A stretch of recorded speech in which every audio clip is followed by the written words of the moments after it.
بصوا يا جماعة، أنا قررت قرار ويا ريت تساعدوني فيه. لأن أنا قررت خلاص إن أنا هسيب السوشيال ميديا ومش هعمل فيديوهات تاني. خلاص الواحد بيطلع من خبطة يدخل في خبطة، وواحد نفسيته تعبانة قوي. والحاجة ديت انتوا عارفين عشان تعمل فيديوهات لازم تبقى بالك رايق. بس خلاص، فأنا قررت إن أنا هسيب المجال ده خالص ومش هعمل فيديوهات تاني، وهبعد كده ونفسية تتظبط، وخلاص مش هتشوفوني تاني على السوشيال ميديا.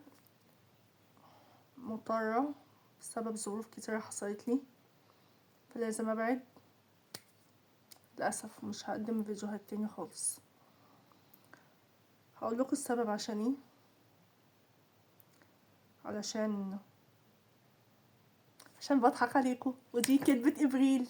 انا يا جماعة مش هسيبكم اصلا. ازاي نسيبوا بعض كده ومتخيلين ان انا ممكن اسيبكم وابعد ده انتوا هتلاقوني كده نطلقوا في كل مكان وطلعلكم من كل حاجة. تصدقتوا؟ كدبة ابريل. بس سلام.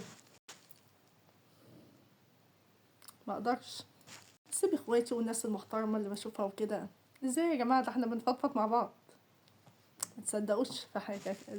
تصدقوا حاجة زي دي؟ نو.